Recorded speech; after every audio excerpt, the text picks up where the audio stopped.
buenas tardes a todos y a todas. Vamos a continuar en esta sesión de la tarde con estas jornadas en conmemoración a los 50 años del golpe de Estado. Y ahora, después de haber tenido una mañana en que partimos escuchando a algunas víctimas, ¿cierto?, de los crímenes de la dictadura y a distinguidos abogados que han dedicado prácticamente toda su vida a defender estas causas, vamos a entrar a un análisis que se va a descomponer fundamentalmente en dos módulos que se denominan evolución en la discusión y práctica chilena en la persecución penal de los crímenes vinculados a la dictadura.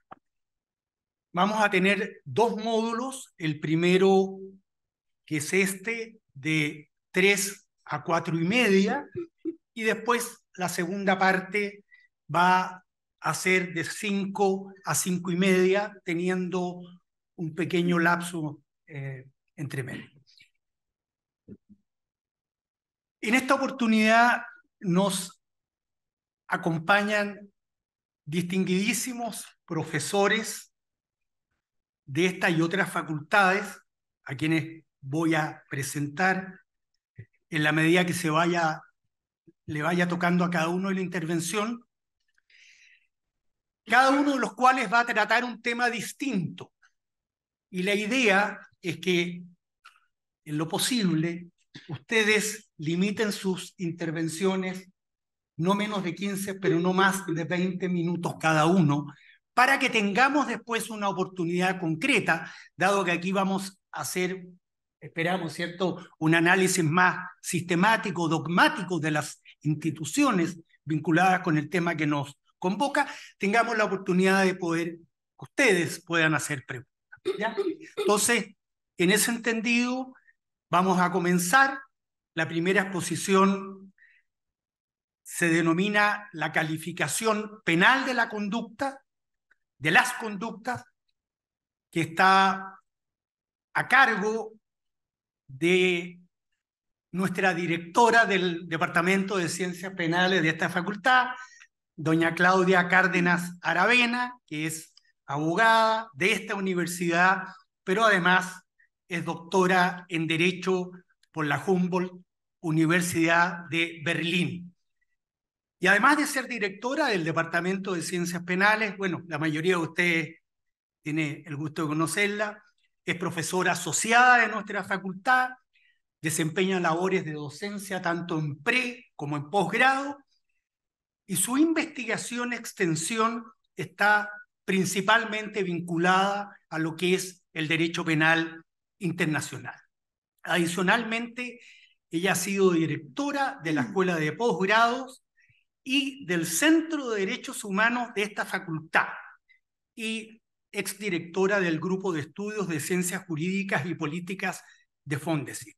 Entonces, estamos muy expectantes, querida Claudia, de escucharte respecto de este tema, de cuál es tu opinión, tu versión respecto de la calificación penal de las conductas vinculadas con los crímenes de la dictadura. Muchas gracias por la presentación, Rodrigo. Muchas gracias a quienes siguen en nuestra sintonía esta tarde. Y voy a ir sin más al tema. Desde que hay persecución penal de los crímenes de la dictadura, sabemos que los primeros intentos fueron más bien infructuosos de llevar a cabo juicios penales, y esto se debió a una serie de obstáculos, tanto fácticos como también jurídicos, como el decreto de amnistía, la amplísima competencia de los tribunales militares, la desconfianza ante el Estado por parte de las víctimas y el peligro que significaba para quienes debían intervenir en los procesos el que su actuar fuera percibido como contrario al proyecto de nueva sociedad, pues ese era el criterio de pertenencia a la población que iba a ser en definitiva objeto del ataque, según lo han constatado con posterioridad nuestros tribunales de justicia. Entonces, desde que hay persecución penal de los crímenes de la dictadura, los tipos penales que se han usado para perseguir han sido invariablemente los del derecho penal chileno vigente en la época de los hechos. Y así se han perseguido sobre todo conductas contra las personas, como homicidio, secuestro, lesiones, violación, tormento. Estas son las conocidas como las causas de derechos humanos a las cuales nos vamos a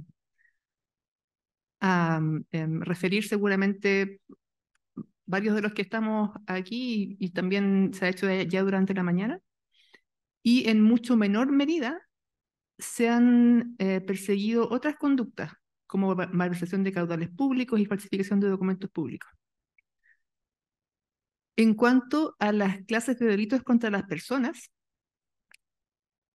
dentro de ese grupo de delitos, los que han tenido una, diría yo, mayor tasa de persecución penal, aunque no tengo ninguna cifra concreta que mencionarles, pero se puede constatar de las cifras que tenemos, entre otras cosas, gracias al Observatorio de Derechos Humanos de la Universidad Diego Portales, que la persecución penal ha sido proporcionalmente mucho más numerosa respecto de aquellas conductas que han recibido más atención por parte del Estado.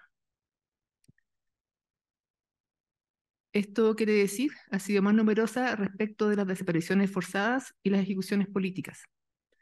Sabemos que la primera comisión de verdad y reconciliación, la Comisión Nacional de Verdad y Reconciliación, que fue la primera comisión nacional de verdad que tuvo Chile, se ocupó justamente de identificar a las víctimas de estas prácticas, desapariciones forzadas y ejecuciones políticas.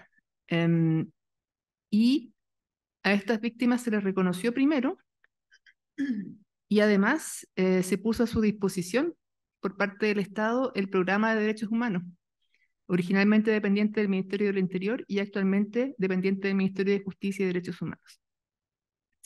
Ha habido también persecución penal de otros crímenes contra las personas, como torturas y violaciones, pero a pesar de que, de acuerdo a las cifras oficiales de víctimas reconocidas por el Estado, las víctimas de estos delitos superan con creces, superan en más de 10 veces en número a las víctimas de ejecución política y desaparición forzada. El número de procesos que se siguen por estas causas es menor. Entonces, si es que se quiere hacer una panorámica general, se puede decir que del gran cúmulo de crímenes o de delitos cometidos durante la dictadura y vinculados con ella, sobre todo se han perseguido delitos contra las personas y dentro de ellos, sobre todo, la persecución penal ha estado enfocada en conductas de desaparición forzada y ejecuciones. Estoy hablando del universo de causas que tienen a la fecha sentencias firmes. Sabemos que hay miles de procesos todavía pendientes.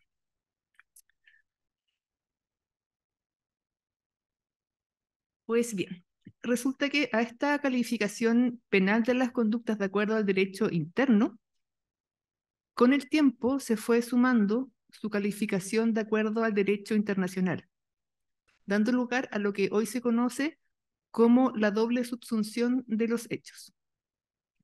Doble subsunción porque se subsumen los hechos primero en el derecho penal interno vigente en la época y luego en el derecho penal internacional también vigente en la época de los hechos. Siempre estamos hablando del derecho vigente en la época de comisión de los delitos.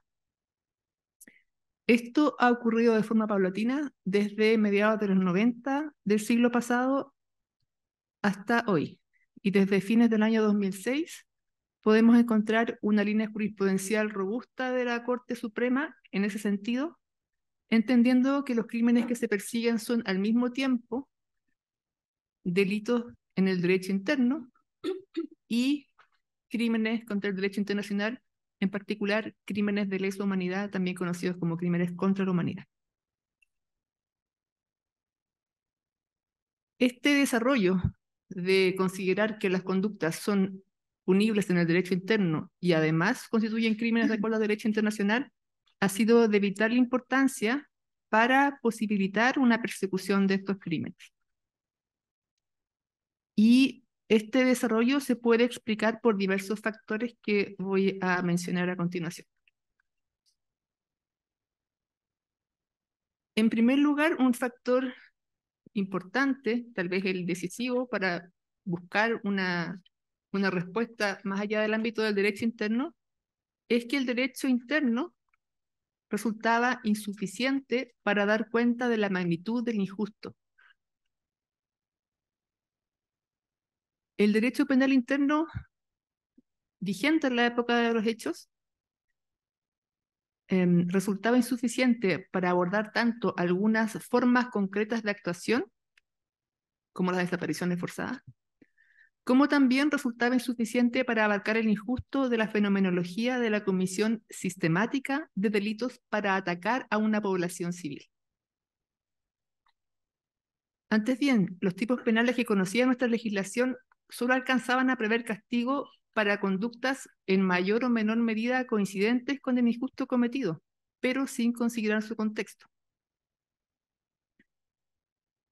Entonces, si bien el principio de legalidad, del modo en que lo recoge la Constitución y nuestra tradición jurídica,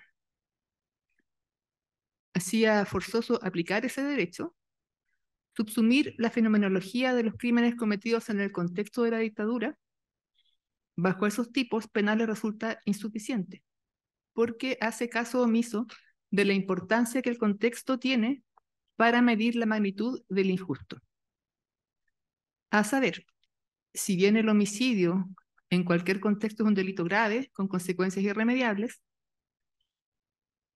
un homicidio cometido en un contexto en el que los familiares de las personas a las que se ha privado de la vida pueden acudir al Estado para que el hecho se investigue, con la justa expectativa de que se juzgue a las personas responsables y ellas reciban un castigo proporcional a la gravedad de los delitos, constituye un escenario completamente distinto del de un homicidio cometido como parte de una política estatal con recursos del Estado, que hace que las víctimas no tengan una instancia pública efectiva a la cual acudir, y antes bien estén a merced de quienes abusan el poder del Estado en su contra. Un ejemplo elocuente es el de la desaparición forzada. Los tipos penales chilenos de la época castigaban ya sea la privación de libertad o la privación de la vida, pero sin considerar el daño que sufren los familiares, la angustia de no saber el paradero de las personas, no tener a quién recurrir para que se investigue, no tener oportunidad de tener un rito fúnebre, o la certeza para realizar trámites que ayuden en aspectos prácticos, como los vinculados a pensiones o la sucesión. Existe, en suma, una dimensión del injusto de cómo ocurrieron los hechos en ese contexto que no alcanza a ser tenida debidamente en cuenta por el derecho interno y queda mejor comprendida por el derecho penal internacional vigente en la época, que mediante la tipificación de los crímenes de lesa humanidad se ocupa de delitos cometidos como parte de un plan o política, como ocurrió en la situación chilena. Un segundo factor al que me voy a referir muy brevemente porque es materia de otra ponencia, es el decreto ley de amnistía. Este decreto ley que se firmó el 78 por la Junta y su ministra de Justicia y que concede amnistía a las personas que indica por los delitos que señala de manera muy amplia, dejando fuera el caso Letelier, y que a pesar de tener una dudosa legitimidad, tanto por emanar de un poder de facto, como por su amplitud, como por el hecho de que quienes lo suscribían se beneficiaban a sí mismos y a sus subalternos, fue sin embargo esgrimido como una razón jurídica para decisiones que denegaban toda acción judicial en estos casos.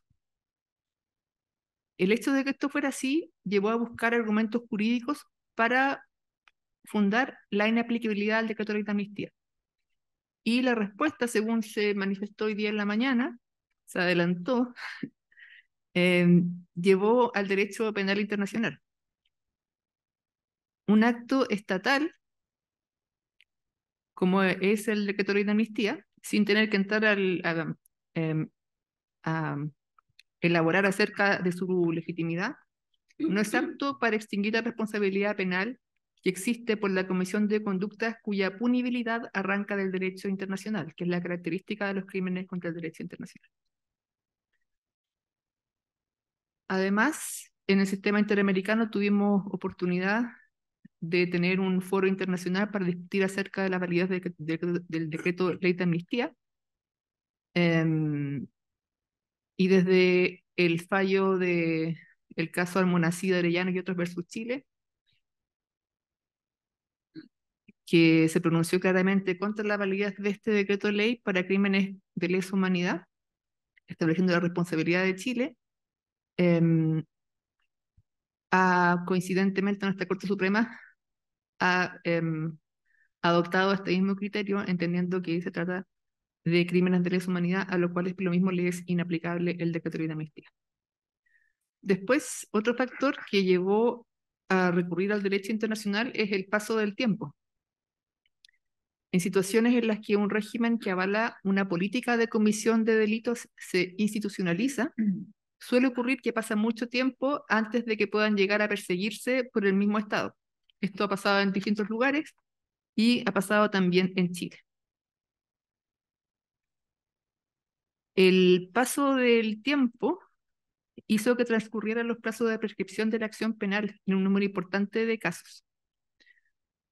Entonces, una vez que los obstáculos fácticos que dificultaban la persecución penal se vieron relativizados a partir del fin de la dictadura, comienza a idearse argumentos que permiten accionar penalmente. El primero, que tuvo un cierto éxito, pero también tuvo un ámbito de aplicación limitado, fue la llamada doctrina del secuestro permanente, que se invocó respecto de casos de desapariciones forzadas en los que había constancia de la privación de libertad, sin contar luego con antecedentes adicionales. Se asumía entonces que, ante la ausencia de antecedentes sobre la suerte o paradero de la persona desaparecida, al tribunal le correspondía asumir que la situación de privación de libertad continuaba, lo que esta doctrina propone valorar como una consumación continua del delito hasta que existan nuevos antecedentes. Esto funcionó por un tiempo hasta que hubo una mejor solución. Digo mejor solución porque esta doctrina, por su naturaleza, servía solamente para los casos de desaparición forzada y no para los demás casos. Y entonces había que buscar una nueva solución para los demás casos, y esa solución, una vez más, llegó a buscar en el derecho internacional, y allí se encontró una descripción que sí calzaba con los hechos, que era la desaparición forzada de personas.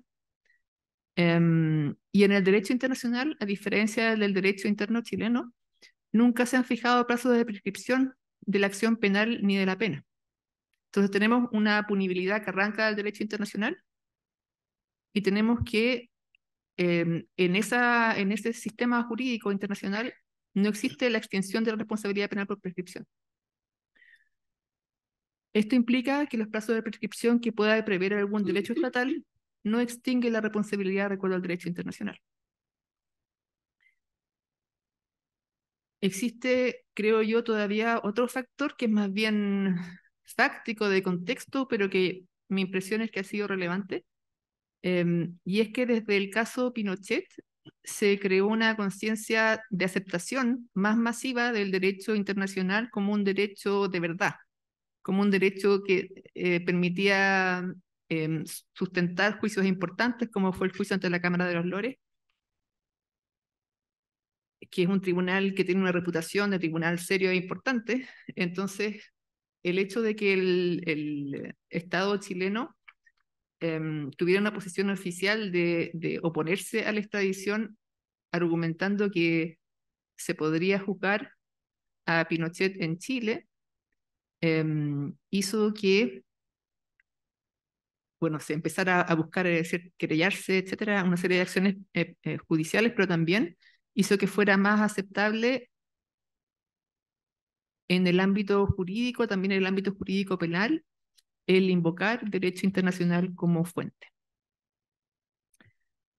Entonces, tenemos, como les mencionaba al principio, que se operó y se sigue operando mediante una operación que se da en llamar la doble subsunción. Esto implica que en lo que alcanza al mandato constitucional de legalidad en materia penal, vale decir, en cuanto a la descripción penal de la conducta para cuya comisión se prevé una pena, así como para determinar la pena aplicable, se aplica el derecho interno.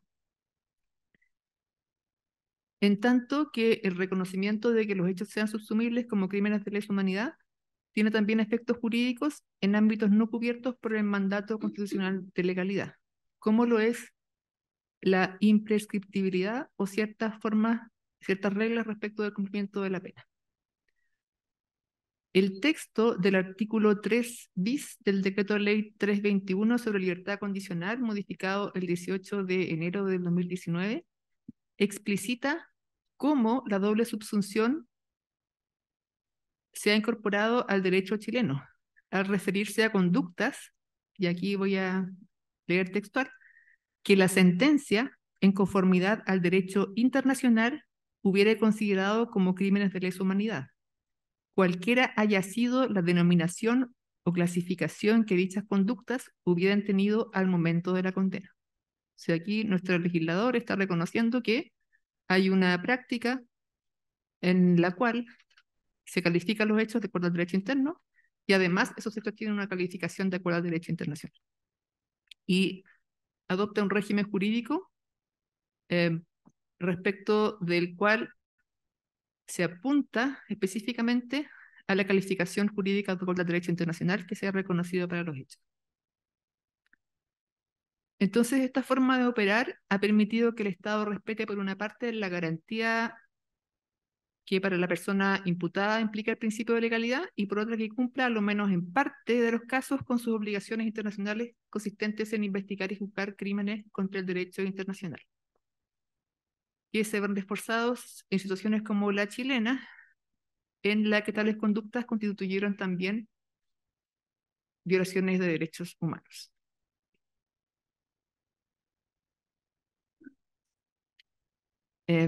Esto es posible porque se ha logrado determinar que los hechos que se juzgan satisfacen la descripción jurídica de unas conductas punibles en el derecho internacional como crímenes de lesa humanidad. Muy resumidamente, para que una conducta sea crimen de lesa humanidad, se requiere por una parte que la conducta considerada individualmente sea de aquellas que en el derecho internacional se conocen como actos inhumanos, están descritos de esta manera en distintos instrumentos internacionales y en la costumbre internacional, y además se requiere que se cometan como parte de un ataque contra una población civil. Como fuentes, las sentencias chilenas suelen invocar instrumentos añosos dentro de lo que es el ámbito del derecho penal internacional, como el Estatuto del Tribunal Militar Internacional de Nuremberg y los principios de Nuremberg de la primera mitad del siglo pasado o de mediados del siglo pasado. Y adicionalmente se suele referir también al artículo 3 común a los convenios de Ginebra, ya que el Estado de Chile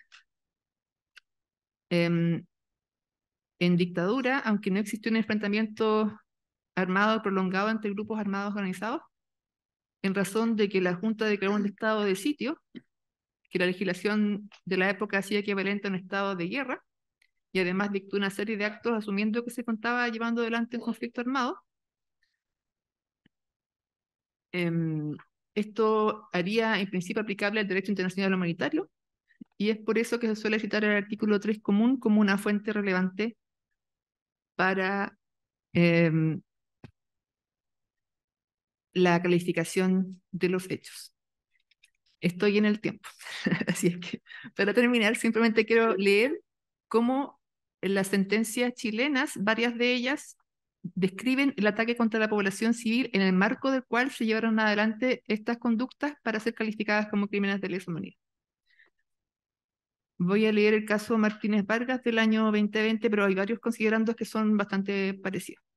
Dice, el ilícito fue perpetrado en el contexto de violaciones de derechos humanos graves, masivas y sistemáticas, verificadas por agentes del Estado, constituyendo la víctima un instrumento dentro de una política a escala general de exclusión, hostigamiento, persecución o exterminio de un grupo de numerosos compatriotas, integrado por políticos, trabajadores, estudiantes, profesionales, adolescentes, menores y todo aquel que en la época de los hechos fue sindicado de pertenecer ideológicamente al régimen político depuesto o que por cualquier circunstancia fuera considerado sospechoso de oponerse o entorpecer la realización de la construcción social y política proyectada por los sublevados, garantizando la impunidad a los ejecutores del programa mediante la no interferencia de sus métodos,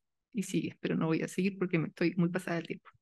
Entonces, se describe aquí el alcance del ataque contra una población civil, y esto yo creo que es importante de tenerlo a la vista como un resultado del trabajo de nuestros tribunales, em, que debiéramos tener presente como algo establecido con autoridad de cosas juzgadas.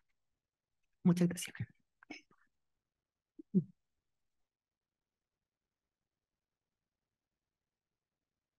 Muchas gracias, profesora Cárdenas. A continuación, tengo el agrado de presentarles a alguien que probablemente todos ustedes conocen muy bien, que es el profesor Jaime Couso Salas, a mi derecha. Él es licenciado en Derecho, abogado de nuestra competencia, de la Universidad Católica, pero es doctor en Derecho en la Universidad de Sevilla y becario postdoctoral de la Comisión Fulbright y la Humboldt. Además, hoy día él es decano de la Facultad de Derecho de la Universidad Diego Portales, profesor del Departamento de Derecho Penal y de Procesal Penal. Y lo que es muy interesante con su intervención en esta tarde, que una de sus principales líneas de investigación es precisamente la cointervención delictiva, la culpabilidad penal. Y en esta tarde nos va a conversar respecto de lo que es la intervención criminal. Solo 30 segundos antes de darte la palabra, estimado Jaime. En la mañana se mencionó al magistrado Carlos Cerda. ¿Ya? Yo quiero volver a rendirle un homenaje. ¿Ya? Tuve el privilegio de trabajar en la Comisión Rettig y gracias a que él tuvo el coraje cuando procesó a los miembros del Comando Conjunto de obligarlos a sacarles fotografías y fotografió a todo el Comando Conjunto. Esa fotografía, al menos en la Comisión Rettig y posteriormente en los tribunales, fueron fundamentales para poder identificar a los victimarios. Jaime, tienes la palabra y tus 20 minutos. Muchas gracias, Rodrigo. Muchas gracias, Claudia, y a través de Claudia al Departamento de Ciencias Penales de la Universidad de Chile por esta invitación. Había pensado llamar a mi ponencia con una pregunta, ¿no? O dos preguntas. La pregunta, ¿Hitler como un mero partícipe? ¿Pinochet como un inductor? ¿O incluso como un mero encubridor? Da para reírse. La cuestión que plantea esta pregunta es la insuficiencia de la perspectiva, por una parte, y de la doctrina penal aplicada por los tribunales chilenos para castigar debidamente a los principales responsables. Y la tesis, claro, que quisiera testear es que la ausencia de una perspectiva, llamémosla macro, ¿no?, por parte de los tribunales chilenos en la investigación de las responsabilidades de los crímenes de la dictadura, conduce a una invisibilidad de las relaciones sistémicas, podríamos llamarlas, ¿no? Y me conecto con lo que decía recién Claudia a propósito de la falta de la relevancia del contexto en la investigación criminal que en Chile ha existido, de relaciones sistémicas que son necesarias para ponderar en su verdadero peso la responsabilidad penal de personajes como Pinochet o Hitler. Y es que en varios de los fallos más importantes de los tribunales superiores chilenos, de la Corte Suprema en particular, los hechos investigados se tienden a agotar, por así decirlo, en las relaciones interpersonales, sin una atención a esta perspectiva macro de mayor escala. Y la perspectiva macro era necesaria y es necesaria para revelar las condiciones de lo que podríamos llamar una agencia mediada institucionalmente, es decir, para visibilizar la dimensión de autoridad o de poder, formal o de facto, de ciertos actores fundamentales que ejercieron ese poder y esa autoridad a través de organizaciones o que dejaron de ejercerlo siendo garantes cuando debían hacerlo. Y sin atender a esta necesidad, la jurisprudencia chilena pudo más fácilmente pasar por alto la responsabilidad principal, ¿no?, de primer orden de los que en la jurisprudencia penal internacional se han denominado los principales responsables. Ello contrasta con procesos de otros países en los que partieron justamente la investigación criminal por esos, los principales responsables, para lo cual, más allá de las relaciones interpersonales, investigaron y establecieron la existencia de estructuras de poder macro en las que se apoyó la intervención criminal. Así fue en los juicios de Nuremberg, en el juicio a la Junta en Argentina y en la mega causa más recientemente, en los juicios que el Tribunal Penal Internacional para la ex Yugoslavia y para Ruanda investigaron los crímenes de la Guerra de los Balcanes en relación con lo que se llamó empresas criminales conjuntas de gran escala. Un ejemplo de este déficit de, digamos, que la jurisprudencia de los tribunales chilenos ha tenido es la desatención que en la persecución criminal ha habido, por ejemplo, respecto de los ministros civiles de la dictadura o respecto de los jueces de los tribunales superiores. En el caso de los miembros de la Junta Militar, aparte de la imposibilidad fáctica, por supuesto, de perseguirlo, pero esa imposibilidad fáctica quedó maquillada en alguna medida detrás de una perspectiva meramente interpersonal en la investigación criminal o microsocial que permitía más fácilmente ignorar siquiera la pregunta por su posible responsabilidad. Y en ese contexto fue más fácil agotar el análisis jurídico propiamente tal en una doctrina penal que se enfocaba también en relaciones meramente interpersonales. En contraste con ello, en el Tribunal Penal Militar Internacional de Nuremberg se dicta condena en contra de los principales responsables, los principales criminales de guerra del Tercer Reich, castigándolos por crímenes de lesa humanidad en los que intervinieron como parte de una gran conspiración, ¿no?, entendida como una especie de coautoría colectiva a través de diversas organizaciones que fueron calificadas como criminales por la acusación, a través de una descripción detallada de las estructuras internas de poder de las organizaciones del Tercer Reich, que luego servirían de inspiración a la teoría de los aparatos organizados de poder desarrollada por Roxin. Tempranamente, en la misma época en que se iba a dictar la primera sentencia del Tribunal Militar Internacional, en 1946, el jurista Gustav Radbruch advirtió la relevancia del contexto institucional para condenar como homicidio la utilización, por ejemplo, la utilización de la justicia nazi a través de la denuncia por delitos políticos, dado que el denunciante, decía Radbruch, podía contar con la ausencia de un proceso justo y una condena arbitraria. Entonces, del mismo modo que es autor mediato, decía él, quien con fines delictivos ha abusado de su poder de mando sobre los obligados a obedecer, también es autor mediato quien ha puesto en funcionamiento el aparato judicial con fines delictivos mediante la denuncia, ¿no?, defendiendo la idea de que quien utilizaba estas estructuras institucionales del Tercer Reich no podía ser un partícipe, un mero partícipe, una figura secundaria con responsabilidad accesoria, sino una figura principal que él defendía tenía que ser un autor mediato, un nuevo antecedente fundamental de la teoría de la autoría mediata por utilización de aparatos organizados de poder que después Roxin empleará y que tuvo influencia, como se sabe, en varios de los juicios seguidos en América Latina en contra de exdictadores. Sin embargo, la jurisprudencia alemana posterior al juicio de Nuremberg dejó básicamente en la impunidad los crímenes del nazismo y tendió a ignorar la perspectiva macrosocial y el contexto institucional, o bien aplicó una concepción subjetiva de la autoría, condenando a los imputados solo como cómplices, dado que bajo esa concepción únicamente es autor quien tiene un interés propio en el resultado, y no en cambio quien subordina su decisión criminal a la voluntad de quien tiene el interés propio. En palabras de un analista, ¿no?, Adalbert Rückerl, en casi todos los veredictos de los jurados dictados por crímenes nazis se estableció que Hitler, Himmler, Heydrich y otras personas situadas en la cúspide de la cadena de mando en aquel momento eran quienes debían considerarse los autores de los crímenes. Y en consecuencia se castigó solo como cómplices a quienes dieron muerte a miles de personas, como ocurrió en el juicio, por ejemplo, contra el grupo de asalto Ulmen que actuó en la frontera germano-lituana.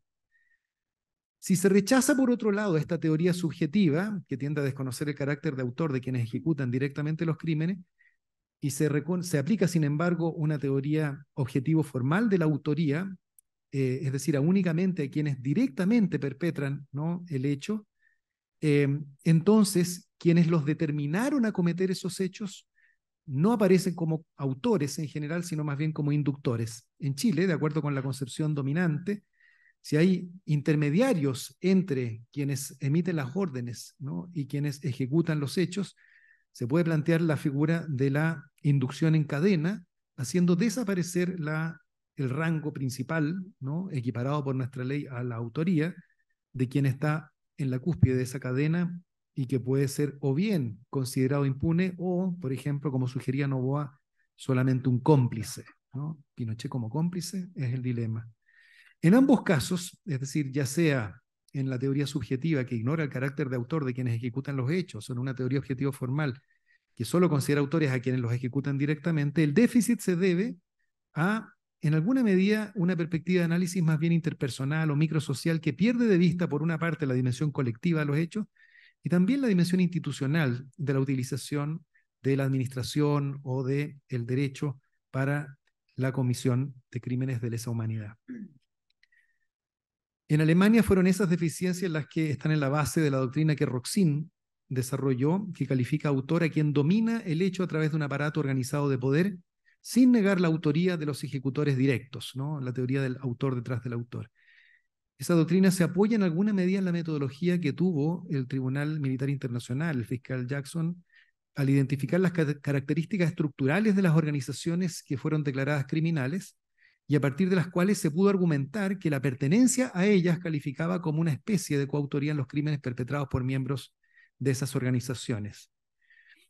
Con otro tipo de figuras en el derecho penal internacional contemporáneo, a los años 90 del siglo pasado, de ahí en adelante, el problema se enfrentó a través, por ejemplo, del resurgimiento de la idea de la conspiracy, de la conspiración, a través de la doctrina del common purpose, o de la joint criminal enterprise, la empresa criminal conjunta, o bien de la responsabilidad del superior jerárquico.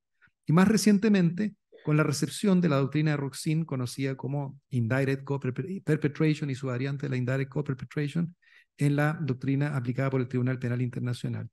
En Chile, como argumenté al inicio, los tribunales superiores no han contado con una perspectiva semejante que atienda al contexto macro o a la dimensión institucional del ejercicio de la autoridad y del poder, de modo que, aun cuando en algunos de los fallos fundamentales, ¿no?, como vamos a ver ahora, se dice aplicar doctrinas jurídicas que se apoyan en esa perspectiva, precisamente como la autoría inmediata a través de aparato organizado de poder, en realidad estos fallos no logran superar las limitaciones de la perspectiva que he llamado interpersonal. Así aparece si es que se analiza con más detalle el caso Letelier, por ejemplo, el primero en que quisiera concentrarme. En el caso Letelier, la sentencia del ministro Bañados explícitamente se apoya en la tesis de Roxin de la autoría inmediata a través de la utilización de un aparato organizado de poder, ¿no?, y la invoca para condenar a Manuel Contreras, ¿no?, el jefe de la DINA, que a través de Pedro Espinosa transmitió a Michael Townley, la orden de asesinar al ex canciller. Y sin embargo, en contra de las apariencias, este fallo no supera la perspectiva interpersonal en el análisis de la responsabilidad penal y no aplica en realidad, a pesar de que la menciona y dice aplicarla, la doctrina de Roxin. Cito textualmente: Townley, inserto como estaba en la estructura jerarquizada y militar de la DINA, en términos que, si legalmente no podía ser compelido a acatar esa orden, en la práctica el influjo, la autoridad y el ascendiente del director, ¿no?, Manuel Contreras, a través de la orden transmitida por el coronel Espinosa, debió pesar en el ánimo de la gente tanto como para poder afirmar que se encuentra en la situación de quien es forzado irremediablemente a cometer un determinado acto.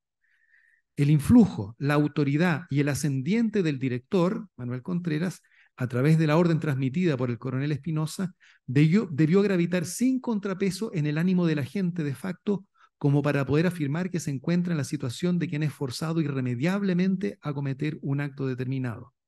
Y eso, dice el ministro Bañados, no sería inducción, que supone un proceso psicológico dirigido a conquistar la voluntad de un tercero, acto de persuasión que nada tiene que ver con el efecto coercitivo que acaba de atribuirse al mandato que recibió Townley por parte del director de la DINA. Si se examinan estos dichos, más que caracterizarse a un ejecutor fungible en un aparato organizado de poder, se nos ofrece el cuadro de un ejecutor difícil de reemplazar, pero psicológicamente sometido a la voluntad del hombre de atrás. Es el efecto psicológico del mando y no su funcionalidad objetiva lo que se considera decisivo. Es decir, es más bien un caso de autoría mediata por una especie de coacción no eximente de responsabilidad criminal, ¿no? Sería muy lejos decir que Michael Townley está exento de responsabilidad criminal por haber recibido la orden de Manuel Contreras, una especie entonces de autoría mediata, de autor detrás del autor, pero fuera del marco de un aparato organizado de poder, a través de una especie de coacción que no es, digamos, psicológicamente relevante y de la cual se extrae la consecuencia normativa de afirmar la autoría del hombre de atrás. En realidad, es una referencia un poco sui generis, una especie de inducción, ¿no? Especialmente determinante, ¿no? Especialmente gravitante en el peso del inducido. La disposición legal aplicada es la misma, el 15 número 2, si bien se hace una referencia a la fuerza con la que se determina la voluntad del ejecutor, pero en un contexto en el que difícilmente se puede afirmar la falta de responsabilidad criminal del ejecutor. Nos quedamos entonces en el análisis de estructuras básicamente interpersonales de influencia psicológica de parte de quien emite la orden y de quien la recibe, que es lo propio realmente de la inducción.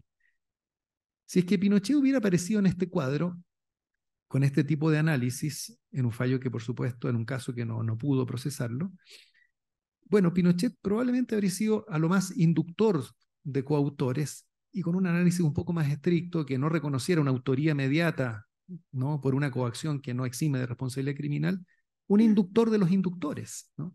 Es decir, precisamente el inductor en cadena que tantos problemas plantea a la doctrina tradicional chilena, planteando la paradoja, digamos, de la impunidad o bien con Noboa de la mera complicidad. Si pasamos al caso Caravana de la Muerte, surge la pregunta, ¿Pinochet como encubridor? Lo que ocurre en el caso Caravana de la Muerte es que más que la aplicación de una doctrina jurídica, ¿no? Digamos, de corto alcance, que se queda en las relaciones interpersonales, se revela cómo los tribunales no tienen vocación por la investigación de un contexto macro que explique, ¿no? La complejidad de las relaciones entre personas que no, digamos, más allá de las conversaciones o interacciones interpersonales que tuvieron. Para hacer un paréntesis, en la práctica judicial y persecutoria de tribunales como la Corte Penal Internacional para la Yugoslavia, la investigación de la responsabilidad en el marco de planes macro ocupa decenas de páginas en las resoluciones judiciales que investigan el plan estratégico. El plan estratégico es la política macro, ¿no? En cuyo contexto es posible identificar relaciones, ¿no? Complejas que permiten agrupar, ¿no? Como intervinientes de un hecho complejo donde puede haber decenas o cientos de involucrados y que van más allá de las relaciones interpersonales en el marco, por ejemplo, de la doctrina de la Joint Criminal Enterprise.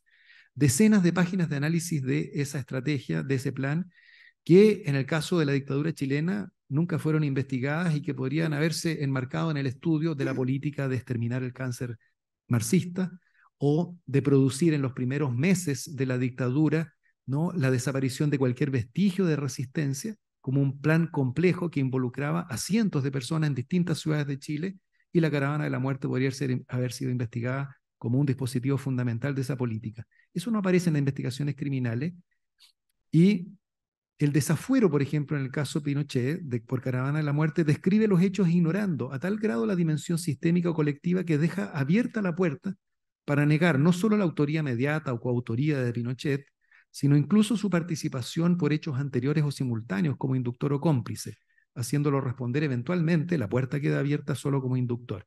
El voto de mayoría no llega tanto, pero omite, al igual que el de la Corte de Apelaciones, toda referencia al título por el que respondería Pinochet si las sospechas fundadas de su participación se confirman. Solo la prevención del ministro Brito en el fallo de la Corte de Apelaciones de Santiago anticipa que bien podría realizar alguna de las hipótesis de autoría del artículo 15. La prevención de 3 ministros es interesante porque parece llenar ese vacío del fallo de mayoría, descartando la existencia de antecedentes que abonen una inducción, como lo sostenía la querella, y advirtiendo solamente indicios suficientes de encubrimiento, ¿no? Derechamente dice, previenen que dan lugar a el desafuero, pero solo como encubridor. Y ello pese a hacer fe de que el mandato que Pinochet le encomendó a Arellano Stark, al que se le denomina delegación, se enmarcaba en relaciones de subordinación y que la ejecución de los homicidios estuvo lejos de molestar o sorprender a Pinochet, ¿no? Pero en el marco nuevamente de ese análisis interpersonal, microsocial, desaparece la significación colectiva, sistémica, de la política que había detrás del encargo a la caravana de la muerte, y el análisis exclusivo de qué se dijo, qué no se dijo, de qué había constancia en el instrumento de la delegación, se deduce que a lo más podría haber responsabilidad de Pinochet como encubridor de la caravana de la muerte. Algo parecido, un déficit similar de análisis de la estructura macro se encuentra en casos que nunca llegaron a ser examinados, pero que de alguna manera no son examinados precisamente por esta miopía frente al contexto. Y eso ocurre con el caso de los ministros civiles de la dictadura, no voy a tener tiempo de referirme en detalles. La responsabilidad que nunca se investigó, hubo una querella presentada por la CUT en contra de Sergio Onofre Jarpa por las muertes ocurridas en las protestas del 2 y 3 de agosto de 1983, cuando 18.000 militares fueron sacados a la calle para controlar el orden público y hubo decenas de muertos, 29 muertos, 100 heridos a bala en 2 días seguidos de represión por parte de militares que no tenían entrenamiento para controlar el orden público. Tampoco hay un examen de el contexto sistémico institucional que explica la posible responsabilidad de un ministro del Interior. Esto contrasta, por ejemplo, claramente con el examen que en condiciones similares se hizo en Argentina de la responsabilidad penal desde la Rúa, su ministro de Interior, el secretario de Seguridad y varios otros funcionarios por la muerte en el año 2001 de 5 personas en el marco de la protesta del 20 de diciembre y que dio lugar a condenas de 9 funcionarios en democracia por la responsabilidad por la represión antijurídica de las protestas. Algo parecido puede decirse para terminar con la falta de atención que ha habido de la responsabilidad de jueces de los tribunales superiores de justicia, incluso de la Corte Suprema, por comportamientos judiciales, ¿no?, que de manera muy fragmentaria han sido objeto de resoluciones recientes. Me refiero a condenas realizadas por integrantes de consejos de guerra o recientemente en el fallo por el caso de Víctor Jara de omisión de un fiscal de perseguir la responsabilidad penal de la que se tenía noticia y que se queden en el análisis de la responsabilidad del funcionario directamente involucrado, ¿no?, un integrante de baja monta de un consejo de guerra, sin investigar la responsabilidad sistémica que puede haber detrás de ministros de Corte Suprema que tuvieron responsabilidad ya sea en la decisión de no ejercer control respecto de los consejos de guerra tempranamente después del golpe militar, o en la decisión de reprimir, y hay que citar a Carlos Cerda en este caso, ¿no?, los pocos intentos que hubo de ejercicio de las facultades judiciales para protección de quienes estaban torturados, detenidos y en peligro de morir, o de perseguir la responsabilidad penal de que se tenía constancia ya. La falta entonces de una visión macro, de nuevo, respecto de ese tipo de conductas es la que permitió ignorar completamente la responsabilidad de quienes estaban en la cúspide, en este caso del aparato judicial. Dejo para la pregunta si hay algún tiempo, ¿no?, y si hay un palo blanco. La evolución que tuvo la jurisprudencia nacional en relación con la asociación ilícita en el caso Prats y cómo ahí, si bien se abren oportunidades desconocidas a través de la autoría y la participación, también el análisis se queda corto, en mi opinión, en relación con el carácter institucional que tienen las asociaciones ilícitas, como las tenían, por ejemplo, las organizaciones en la Alemania nazi. Muchas gracias por su atención. Le agradecemos su intervención al profesor Couso y a continuación tengo el agrado de presentarle al profesor Francisco Bustos Bustos. Él es abogado de esta universidad, magíster en Derecho, convención en Derecho Internacional de esta universidad, y tiene un magíster en Derecho Internacional de los Derechos Humanos en la Universidad Diego Portales. Cuenta con varios diplomados y uno que personalmente me ha llamado la atención por lo vinculado con este tema, precisamente sobre genocidios y crímenes contra la humanidad. Él es actualmente profesor de Derecho Penal de la Universidad Andrés Bello y nos va a conversar hoy día sobre, Francisco, el tratamiento de las atenuantes y agravantes en estos crímenes cometidos en dictadura. Francisco, tienes tus 20 minutos. Muchas gracias. Les pido que me avisen también cuando queden. No te preocupes, yo te voy a Perfecto. avisar. Bueno, esta presentación se enmarca en diversos estudios empíricos que hemos realizado sobre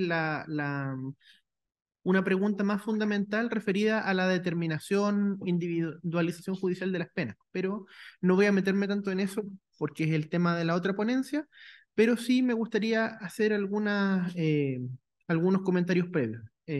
Esto se enmarca en el debate o en la discusión que ha habido por justicia e impunidad y también por una creciente sensación que existe en particular entre organizaciones de víctimas, pero también si ustedes miran el último informe de la Comisión Interamericana de Derechos Humanos respecto de Chile, en las penas que los tribunales han impuesto. Por ejemplo, es común escuchar que la crítica de imposición de penas irrisorias y también la Comisión Interamericana de Derechos Humanos en su informe del 2022 señaló que uno de los desafíos en la justicia de crímenes del pasado es, comillas, la no aplicación en ciertas circunstancias de sanciones adecuadas y proporcionales a la gravedad de estos crímenes. Así que ese, por así decirlo, es el marco.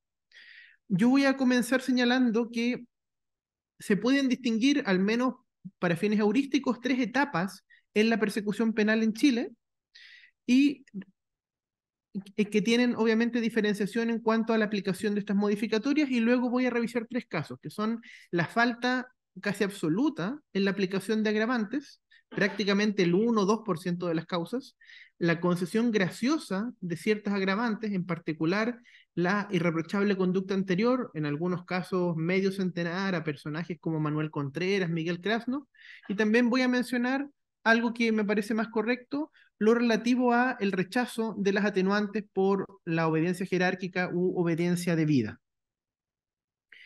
Distingo en una primera fase, en esta primera fase, la transición a la democracia, años 90, 98. Aquí se juzgan ciertos casos emblemáticos que salen de la justicia militar por diversas reformas.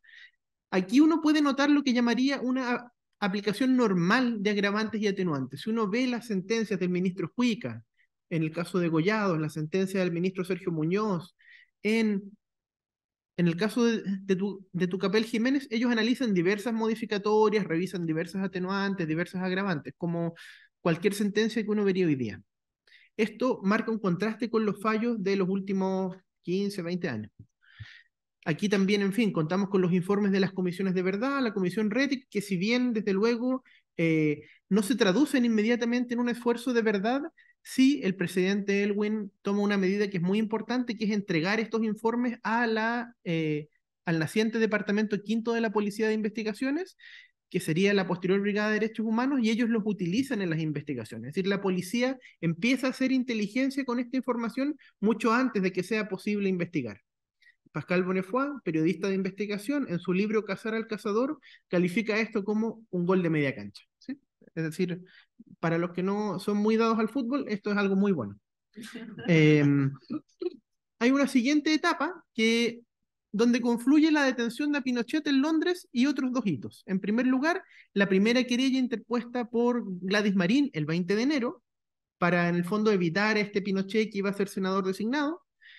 También uno podría nombrar en el contexto, si se quiere, digamos, en la situación del mundo, la ratificación del Estatuto de Roma de la Corte Penal Internacional, que da cuenta de una discusión a nivel internacional, que es tributaria también de este renacer del derecho penal internacional después de los tribunales ad hoc. Y finalmente la detención de Pinochet en octubre y las sucesivas querellas que se presentaron. Aquí podemos nombrar que se investigan causas por desaparecidos, surge también la doctrina de la imprescriptibilidad, a lo cual se refirió la profesora Claudia Cárdenas, sea por la jurisprudencia interamericana, o también por el caso Molco, y aquí también empiezan a surgir algunos de los obstáculos que hasta el día de hoy identificamos. Primero, las penas bajas.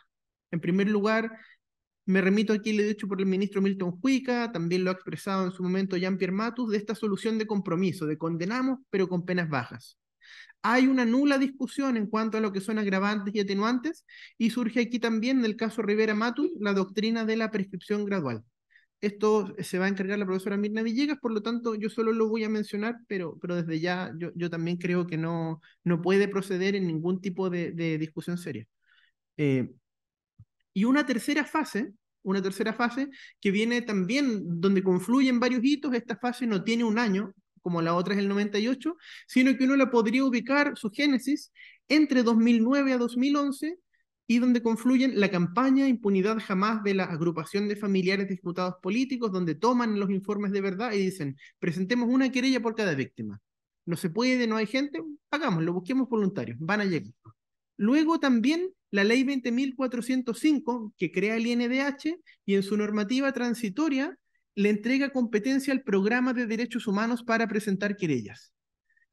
Antes el programa, si bien tenía el artículo 6 de la ley 19.123 que decía que ellos podían entregar asistencia legal y social a los familiares, y algunos entendían que la asistencia legal permitía querellarse y otros que no, y en general los subsecretarios del Interior de la Concertación entendían que no, y les molestaba que presentaran querellas, en fin, aunque después lo han negado públicamente, pero eso es mentira.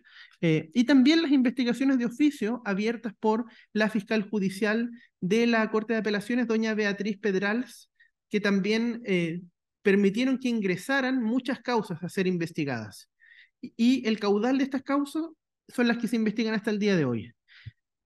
En esta época, de 2009 a la fecha, encontramos una mayor discusión de agravantes y atenuantes, principalmente porque las querellas de la FEP invocaban agravantes. A veces uno podría criticar de modo genérico, pero permitieron abrir una discusión que no existía. También en esta fase, más o menos el 2014, en la jurisprudencia empieza una suerte de derrota de la media prescripción, que ahora ya se aplica solo de modo anecdótico, y también se abre en alguna medida, pero no como sería deseable, la persecución penal de otros actores distintos de los agentes del Estado, por ejemplo, ciertos civiles, aunque siempre civiles que participaron de mano propia en la comisión de los delitos, es decir, personas que participaron en los fusilamientos, por ejemplo, en zonas como Paine, Santa Bárbara, Quilaco, entre otros. Entonces, por así decirlo, ese es el contexto macro de estas discusiones. Ahora voy ya, digamos, a los casos en lo micro. Siempre tuvimos la idea de que habían agravantes que no se estaban aplicando y ni siquiera se estaban discutiendo en las sentencias. Una de ellas en particular, y este es el primer caso en el que quiero que nos centremos, es la del artículo 12, número 8 del Código Penal, que habla de prevalerse del carácter público del culpable. Aquí, siguiendo muy rápidamente a don Carlos Kinse-Miller, a don Enrique Curiursúa, esto equivale a abusar del carácter público, es decir, a poder aprovecharse de él, sea para ejecutar el delito, sea para facilitarlo, o sea para obtener la impunidad. Pero encontramos que la mayoría de los tribunales, por una abrumadora mayoría, más del 80%, entendían que el carácter público estaba implícito en los delitos de lesa humanidad. Entendían, por lo tanto, que aquí habría una infracción a la doble valoración. Y en realidad, si uno revisa tanto la normativa interna, es decir, si hacemos el ejercicio inverso a la doble subsunción expresado por la profesora Cárdenas, vemos que los tipos del derecho penal internacional no requieren sujetos activos calificados. Aquí tenemos que en el propio juicio de Nuremberg hubo civiles condenados. Vemos también, por otro lado, que los tipos domésticos no requieren sujeto activo calificado, salvo el delito de apremios, pero las distintas formas de homicidio, los tipos de secuestro simple, agravado, o el secuestro calificado no requieren un sujeto activo calificado. Y esto tampoco lo exige la propia normativa adecuatoria del Estatuto de Roma, la Ley 20.357, ni normativa similar, ni el Código Penal español, ni el Código Penal francés, ni el Código de Derecho Penal Internacional alemán. Por otro lado, hay argumentos de texto que pueden apoyar esta lectura, como dentro del Estatuto de Roma, las reglas de procedimiento y prueba contienen un agravante similar, como es la de la regla 145, numeral 2, letra B, número 2 romano, donde consideran el abuso de poder o cargo oficial, y que si seguimos autores como Berle y Sberger, o incluso acá y ambos, nos dicen que esta es una de las agravantes más empleadas por la jurisprudencia de los tribunales penales internacionales. Es decir, aquí la jurisprudencia chilena no considera este desarrollo. Dentro de la doctrina nacional, lo único que podemos encontrar, o lo único que podíamos encontrar hasta hace unos pocos años, son los estudios de Derecho Penal Internacional del profesor Jean-Pierre Matus, donde dice que esta agravante del Estatuto de Roma tendría un reconocimiento expreso, aunque parcial, en nuestro artículo 12, número 8. Pero si vamos a lo que son las cifras, entre los años 93, que es la primera sentencia de primera instancia, hasta el año 2020, solo el 1.2% de las sentencias penales, esto es 5 casos, la aplicaron. Entonces, los tribunales mayoritariamente han rechazado la aplicación de esta agravante, pero este no es un caso aislado, sino que las otras agravantes también se han aplicado poquísimas veces. O sea, entre el 93 al 2020 encontramos 11 casos en que se aplicaron agravantes. No calificantes. O sea, ahí podríamos entrar en otra discusión respecto del homicidio calificado, pero no deja de ser llamativo que en algunos de los crímenes más graves, con participación de medios, agentes estatales, incluso en operaciones de terrorismo internacional, como la Operación Cóndor, el asesinato de Letelier, los tribunales finalmente optaron por dejarla sin aplicación. Y de hecho, en este puñado de casos en que se aplicó, ni siquiera son causas de la DINA, en general son causas por carabineros. Hay 1 o 2 de desapariciones forzadas.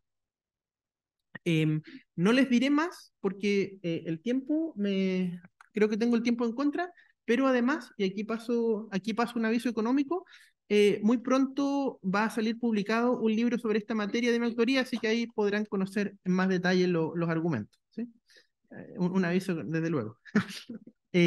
Después voy a lo que es la concesión generosa de atenuantes. Si uno examina las agravantes, vemos esta situación que es prácticamente nula, es decir, 11 agravantes concedidas, de los cuales 6 fueron la del 12 número 8, y las otras son agravantes repartidas, y la mayoría las aplicó o el ministro Cuica o el ministro Sergio Muñoz en esta etapa de los 90.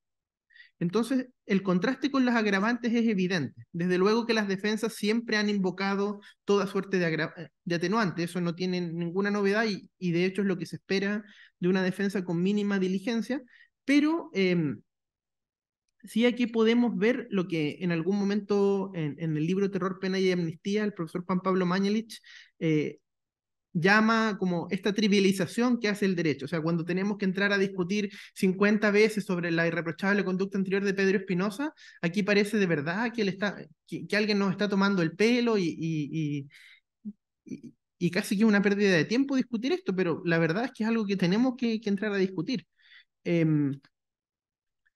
La jurisprudencia aquí se ha ceñido a una interpretación tradicional que dice que si los agentes no tienen sus extractos de filiación manchados a la época de los hechos, entonces se les debe conceder este atenuante, casi mecánicamente, checklist. Es decir, si el 15 de octubre del año 73 el agente no tenía la condena, perfectamente, va.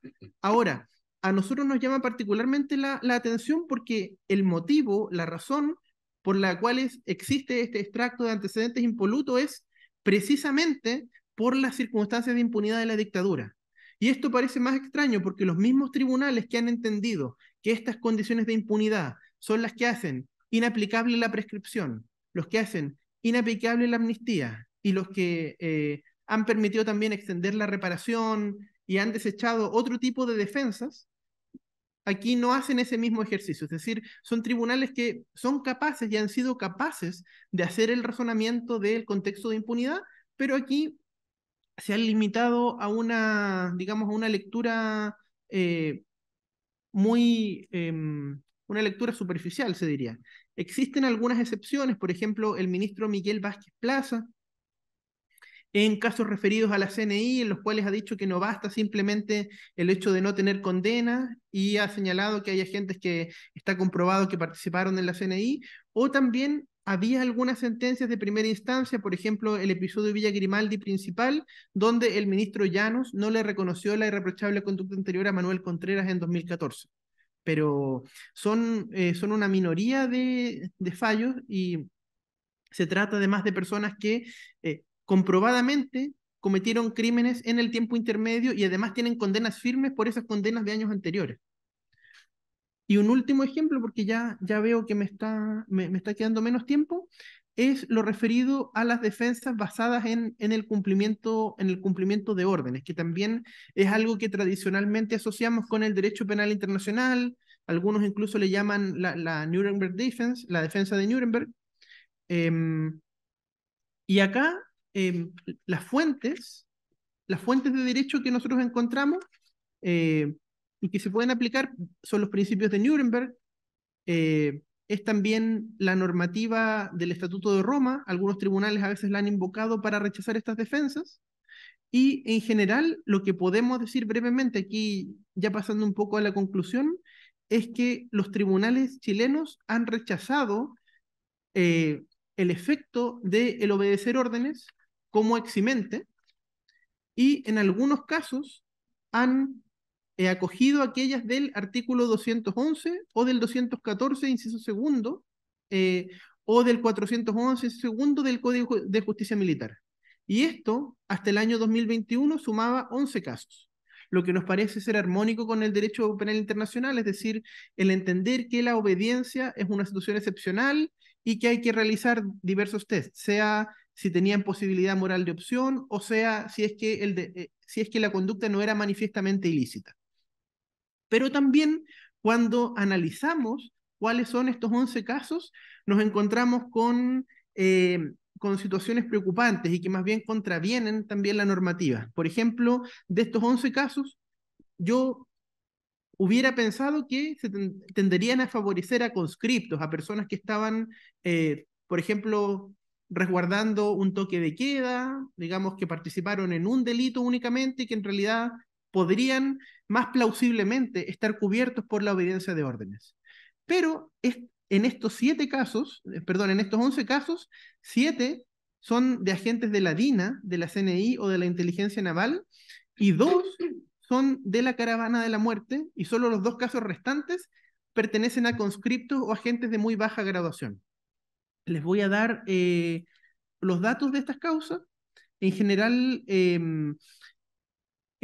digamos, el único ministro que concedió estas atenuantes respecto de agentes de la DINA y de la CNI fue el señor Juan Fuentes Belmar, que ahora es el presidente de la Corte Suprema, que le correspondió conocer causas como ministro en visita, y fuera de las sentencias dictadas por él, en ningún otro caso. Hay una respecto de la Caravana de la Muerte que concedió el ministro Llanos, bajo circunstancias especiales, pero de nuevo llama la atención que 9 de estos 11 casos pertenecen a agentes que tenían por trabajo, digamos, de 9 a 6, el cometer crímenes que incluían desaparición forzada, tortura y asesinato. Por lo tanto, aquí estos no pasan el test de la ilicitud manifiesta, ni tampoco el no tener posibilidad moral de opción. Entonces, si bien en este caso, al menos en cuanto a la cantidad de sentencias que aplican esta agravante, me parece que es coherente con el derecho internacional, el fondo de limitar la obediencia a casos específicos, de todas maneras, de esos 11 casos, la gran mayoría probablemente no, o sea, no probablemente, en la gran mayoría no debió de haberse reconocido, porque los agentes como Miguel Krasnov, que se la reconocieron, en realidad no son las personas para las cuales están pensadas estas atenuantes.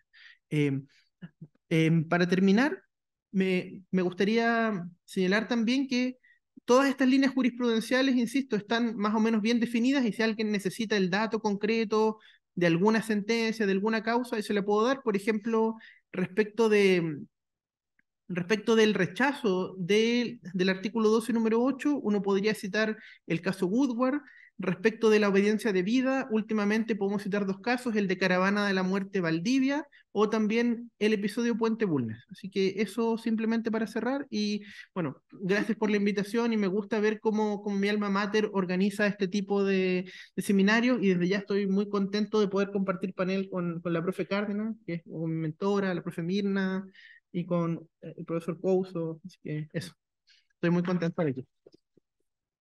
Muchas gracias, profesor Bustos. Finalmente,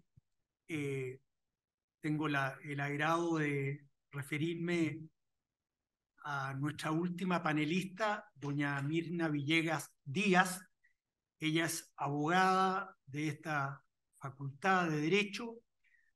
Su tesis de licenciatura la hizo en el delito terrorista, concepto, evolución, jurisprudencia. Es doctora en Derecho de la Universidad de Salamanca. Su tesis de doctorado lo hizo precisamente sobre terrorismo como un problema de Estado, tratamiento jurídico en la legislación comparada, y es profesora asociada del Departamento de Derecho Penal de esta facultad. La profesora Mirna Villegas nos va a exponer sobre las penas aplicadas en estos crímenes y su cumplimiento. Tiene la palabra, profesora Villegas. Muchas gracias, profesor Segers. Estoy muy contenta de tener esta audiencia, muy agradecida también de mi casa por organizar este tipo de actividades. La ponencia que yo he preparado para ustedes y también en conmemoración a estos 50 años del golpe de Estado, tomó como base el estudio de la penalidad que se aplicó en 13 casos de violaciones a derechos humanos que ocurrieron tanto a inicios de la dictadura y luego en la década de los 80, cada una de ellas con más víctimas. De inicio de la dictadura, la muestra que tomé fue una parte del caso del Comando Conjunto, el caso del episodio Parral, el caso Lonquén, la Caravana de la Muerte en el capítulo de La Serena, la Caravana de la Muerte en el capítulo de Valdivia, el caso de Víctor Jara y Litre Quiroga, y uno de los casos de las víctimas del caso de los 119 o de la Operación Colombo. Y de la década de los 80 estudié el caso de José Carrasco y otros, el de los hermanos Vergara Toledo, el caso de Ye Carnet, el caso de González, el de la Operación Albania y el caso de Goyados. Entonces, sobre la base del estudio de las penalidades aplicadas en estos casos es que va a versar esta ponencia y me voy a referir a 3 cuestiones. Al principio de proporcionalidad, a la prescripción gradual y al cumplimiento de las penas. Antes quiero sí agradecer a los colegas que me brindaron apoyo con esta ponencia, entregándome insumos, el profesor Mañalich, el profesor Bustos y también a Cristian Cruz, que me facilitó algunas de estas sentencias. Bueno, en cuanto al principio de proporcionalidad en las penas, la muestra trajo como resultado una infracción al principio de proporcionalidad porque no se consideró en toda su dimensión la gravedad de los delitos cometidos y las circunstancias en relación con las penas que se impusieron. En ese sentido, cabe destacar que si bien es cierto, como ha dicho en alguna oportunidad la profesora Cárdenas, si bien es cierto a nivel internacional no hay marcos penales rígidos en cuanto a las penas a aplicar, según la naturaleza o del delito, según el grado de ejecución del grado de ejecución del mismo, sí hay algunos parámetros que están como consensuados a nivel internacional y que nos hablan de la necesidad de la aplicación de penas privativas de libertad efectivas. Y en ese sentido está el Estatuto de Roma, ¿ya? Ahora, y eso ocurre porque si bien en la legislación nacional nosotros nos podemos encontrar con normas que sancionan, por ejemplo, los secuestros o los homicidios, en casos como estos, en los que los delitos se cometen no solo al amparo del Estado, sino por el mismo Estado, ¿no es cierto?, a través de organizaciones criminales como la DINA, la CNI o el Comando Conjunto, los bienes jurídicos que están afectados trascienden a las víctimas individualmente consideradas, o sea, en el fondo afectan a toda la comunidad. La proporcionalidad en las penas es la congruencia que existe entre la gravedad de un delito y el quantum de la pena a aplicar en tanto puede ser o más o menos severa, ¿ya?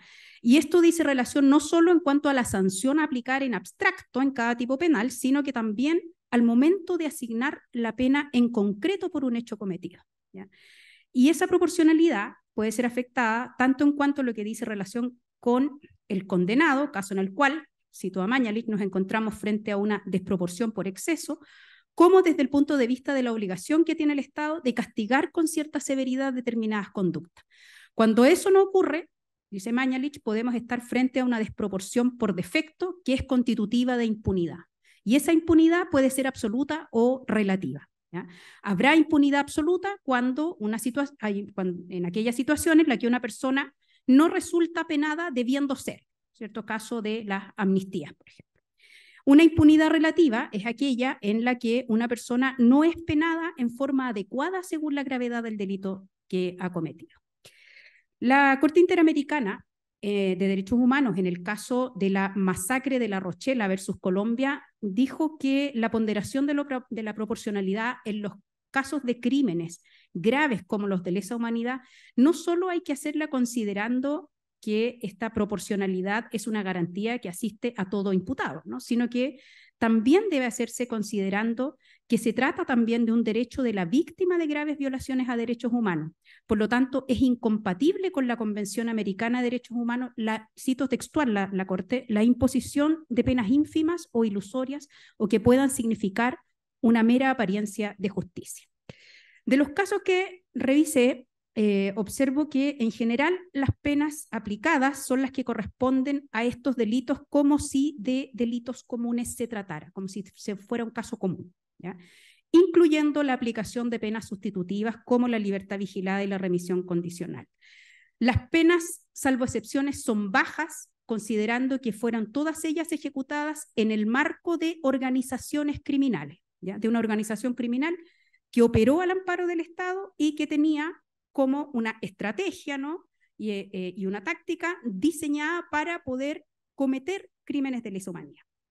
Y esto es lo que Mañalich también en su libro y también en el último libro, ¿no? que ha presentado, llama la trivialización de la herramienta jurídica, ¿no? O sea, en el fondo se utiliza la herramienta jurídica común para tratar crímenes que son de la más alta gravedad. Si no, preguntémonos, por ejemplo, en los casos de los episodios de la operación retiro de televisores, o sea, el hecho de desenterrar los cuerpos, ¿no?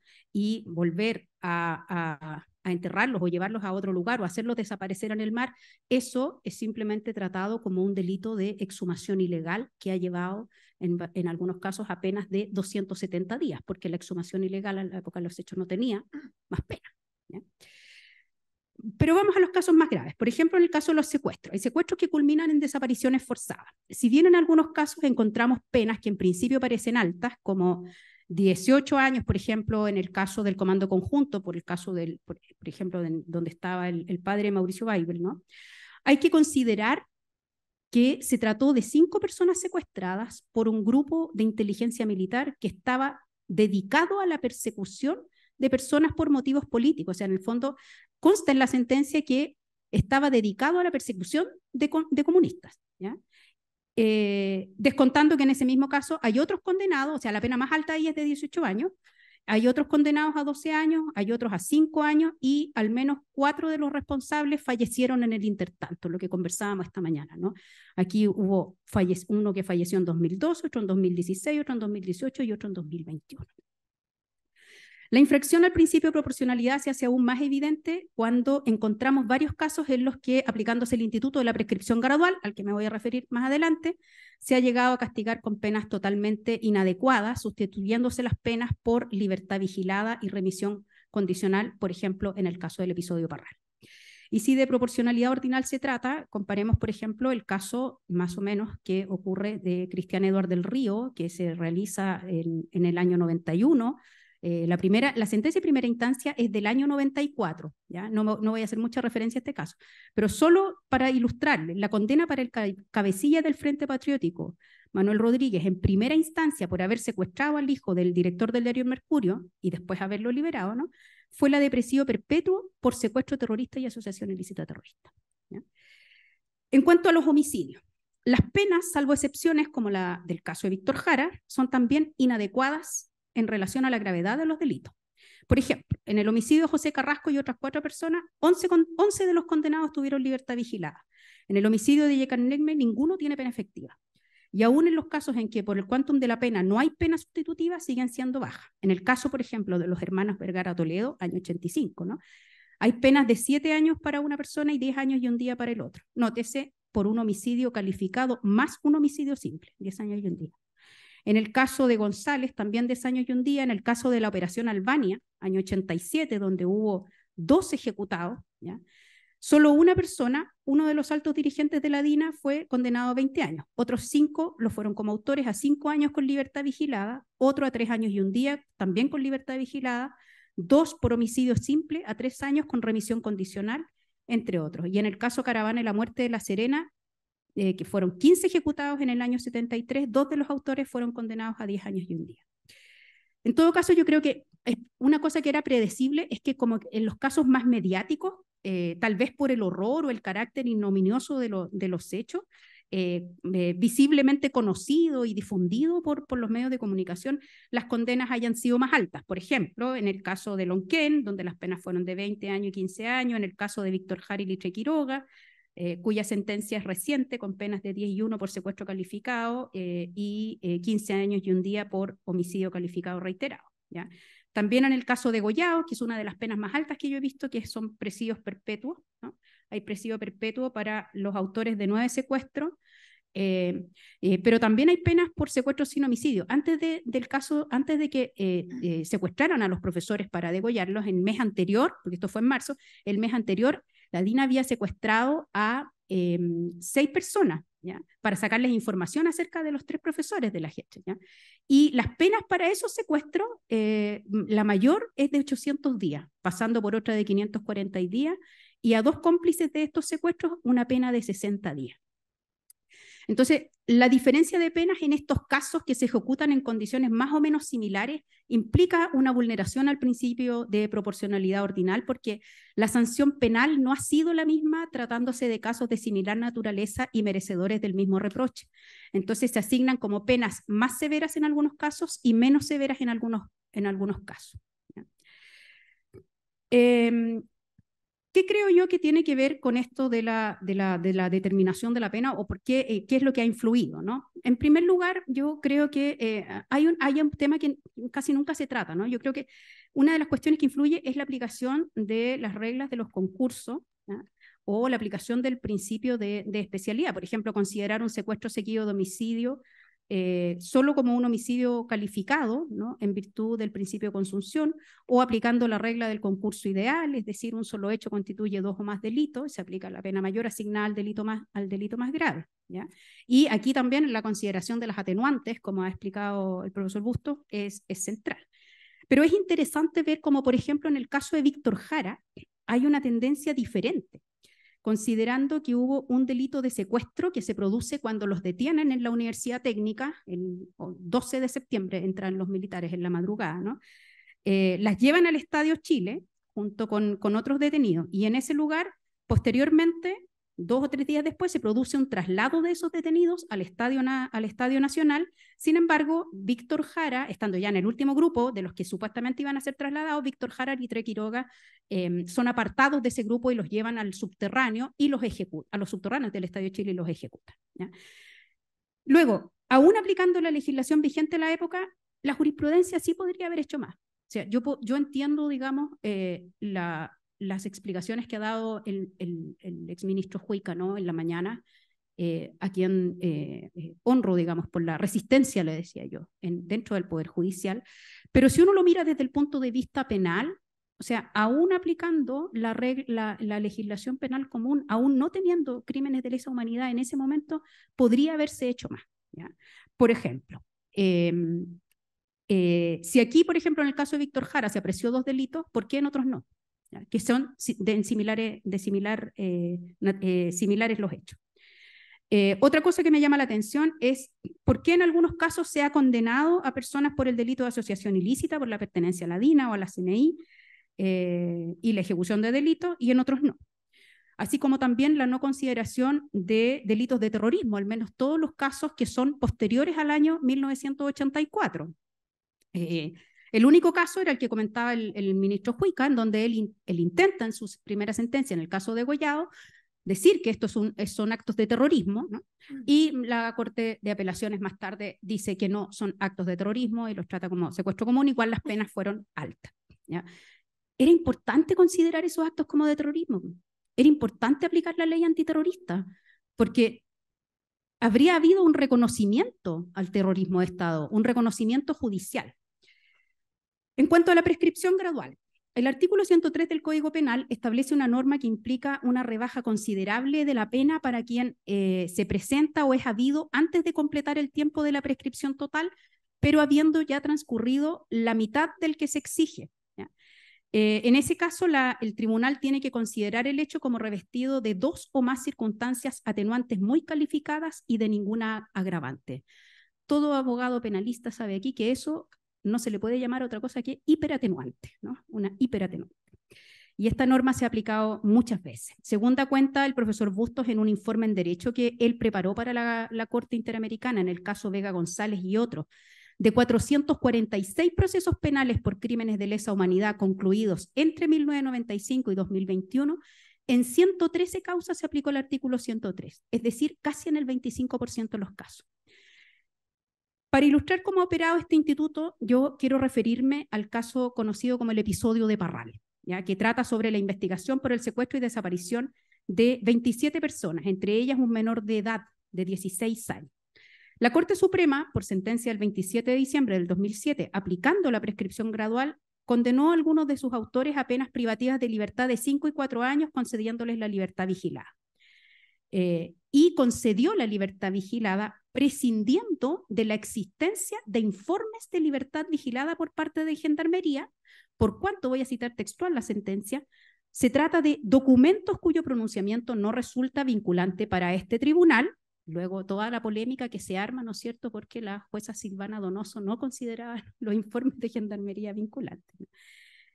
Bueno, dice, considerando que los condenados cumplen de plano los requisitos para obtenerla, en atención, comillas, al largo tiempo transcurrido desde que se verificaron los hechos que dieron motivo a la formación de esta causa y a la existencia de las hojas de vida de los acusados en tanto funcionarios públicos. Esa es una sentencia de la Suprema.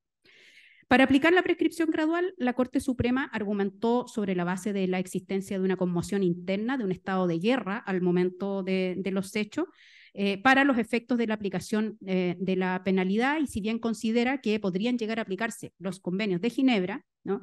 Eso no alcanza a su... O sea, los convenios de Ginebra, en cuanto estos casos serían imprescriptibles, eso no alcanzaría a la prescripción gradual, o sea, porque eso no se refería a una prescripción propiamente tal, sino que dice esto es una atenuación de la pena. Esta sentencia a mí me parece que es uno de los paradigmas de vulneración al derecho de acceso a la justicia, ¿ya? Esa es la única, el aplicar penas proporcionales a la gravedad de los delitos cometidos es la única forma de asegurar una justicia efectiva y dar una garantía de no repetición. En el caso del homicidio del periodista José Carrasco, hay 11 condenados a los que se les aplicó libertad vigilada, solo 3 con pena efectiva. En el caso del asesinato de Yekan Negme, en donde se hace más evidente todavía la trivialización de la herramienta jurídica, porque la Corte Suprema allí declara que esto es un crimen común, dice, ¿no? Un condenado es beneficiado con libertad vigilada y otros 5 con remisión condicional de la pena, ¿no? Para los no abogados, la remisión condicional de la pena es cuando uno dicen que queda firmando, ¿no? En otros casos no se ha aplicado la prescripción gradual, pese a haberlo así solicitado la defensa, y no se aplicó, por ejemplo, en el caso de Lonquén, en el caso de los hermanos Vergara Toledo y en el caso del y en el caso que yo vi del Comando Conjunto. La prescripción gradual es un beneficio que no puede operar en estos casos, ¿ya? La inaplicabilidad deriva del carácter inamnistiable e imprescriptible de los crímenes de lesa humanidad, cuestión que también alcanza la posibilidad de la atenuación de la pena por el transcurso del tiempo. Las atenuantes de responsabilidad penal, así como están diseñadas en el Código, son circunstancias modificatorias que atienden en todos los casos, como ha dicho la Suprema, en los casos en los que no la ha aplicado, que atienden a la conducta del imputado, antes del hecho, durante el mismo o en forma posterior. Eso no ocurre con el 103 del Código Penal, porque está otorgando una atenuación de la pena por el mero transcurso del tiempo. Y si el transcurso del tiempo no sirve para hacer prescribir, es decir, lograr una impunidad, la impunidad total de sus autores, tampoco podría servir para atenuarlo, es decir, lograr una impunidad relativa. Para ir terminando, voy a referirme al cumplimiento de las penas. Le voy a pedir, gracias. A ver, sí, me quedan poquito. Me falta 2 cosas. De acuerdo a las cifras que yo obtuve de Gendarmería, a julio del 2023 hay 258 personas cumpliendo condena por graves violaciones a derechos humanos cometidos en dictadura, que están distribuidos en 2 centros de cumplimiento penitenciario, 134 en el penal de Punta Peuco y 124 en Colina 1. Las edades oscilan entre los 58 hasta los 90 años. De ellos, 137 tienen más de 75 años.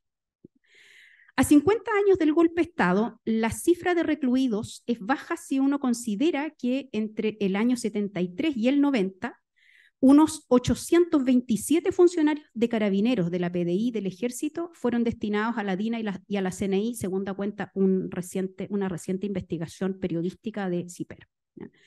Sin considerar que muchos de los delitos fueron cometidos por personas que no estaban en los servicios de inteligencia, como decía Francisco, sino que fueron por meros conscriptos, ¿no?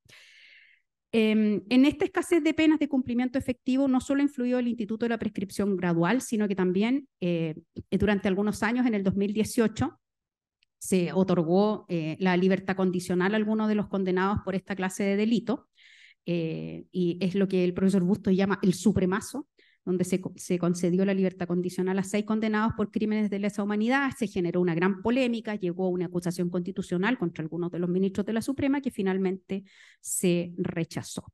¿Ya? Las razones por las que uno podría oponerse al otorgamiento de la libertad condicional son básicamente las mismas por las que uno se opone a la de la prescripción gradual, sin contar que la libertad condicional es un beneficio que es como la culminación de un proceso de reinserción social. Y la mayoría de estos delincuentes por convicción fascista, ¿no?, como les llama Joan Baucels, no son reinsertables. Y eso llevó a que luego se promulgara la ley 21.124 sobre libertad condicional, que dispuso penas más estrictas para el otorgamiento de este beneficio en este tipo de casos, una de las cuales, bueno, aparte de que hayan cumplido los 2/3 de la pena o los 20 años o 40 años en los casos de los presidios perpetuos, acreditar la circunstancia de haber colaborado sustancialmente en el esclarecimiento del delito, confesado su participación, y eso pasa por la atenuante, ¿no? O sea, por el fondo tiene que acreditar que se le aplicó alguna de las atenuantes del número 8 o 9 del Código Penal. Y con esta ley, el otorgamiento de las libertades condicionales se ha hecho mucho más escaso, ¿no? Es el talón de Aquiles es precisamente el acreditar que la circunstancia de haber colaborado sustancialmente o haber confesado participación en el delito. Para terminar, quiero hacer una referencia a la desigualdad en el tratamiento penitenciario que existe respecto de buena parte de los que están privados de libertad. Aquí no voy a decir nada, solo quiero que vean, no sé si puedes ir pasando. Ahí tienen ustedes, de un lado, penales comunes y de otro lado, el penal de Punta Peuco, los salones, el patio. ¿Puedes pasar la otra para ir más rápido? Ahí hay una cancha de tenis en Punta Peuco, las otras son de otros recintos, los baños en Punta Peuco, el centro de cumplimiento penitenciario. Y la última, por favor. Ahí también es el patio y centro penitenciario de Colina. ¿Ya? Yo creo que las imágenes valen más que las más palabras, ¿ya? Y en los últimos tiempos nosotros hemos asistido a una discusión relativa al cierre del penal de Punta Peuco. Eso engarza con sendas iniciativas legales para sustituir la pena de privativa de libertad de mayores de 75 años por arresto domiciliario. Esto no es nuevo, esto viene hace rato, hay varios proyectos de ley dando vueltas desde hace algunos años. Sin embargo, lo llamativo ahora es que se contemple el texto constitucional sobre el cual deberemos votar. Fíjense, y con esto voy terminando. Si de los 258 condenados que están actualmente cumpliendo condena, 137 tienen más de 75 años de edad y poco más de la mitad de ellos están en Punta Peuco. No resultaría extraño que se anunciara el cierre de dicho penal sin problema, porque los cupos que pudieran quedar en Colina 1 serían cubiertos por los que continuarían privados de libertad en Punta Peuco. Así las cosas, pareciera ser que el cierre de Punta Peuco, y esto hay que estar alerta, sea moneda de cambio para la aprobación de una regla a favor de los mayores de 75 años. Yo creo que aplicar esa regla que han cometido a personas que han cometido delitos de lesa humanidad vuelve ineficaces los estándares internacionales de derechos humanos en este tipo de crímenes, pero más aún privan al reproche penal de su fuerza comunicativa en cuanto mensaje que expresa una reprobación especialmente intensa para este tipo de crímenes. Debilita el principio de merecimiento de pena y también el de necesidad de pena. Muchas gracias.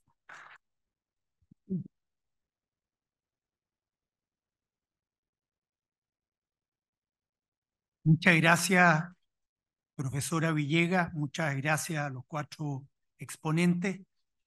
Estamos atrasados en el programa, pero la verdad que me cuesta que tengamos un panel tan valioso como el que hemos tenido y ustedes no tengan la posibilidad de hacer preguntas. Entonces, lo que pediría es que se hiciera como máximo una pregunta por exponente, que sean las preguntas más acotadas posible, porque el próximo panel comienza a las 5 de la tarde, y son 20 para las 5. Entonces, esto sería con cargo a restringir un poco la pausa que tenemos.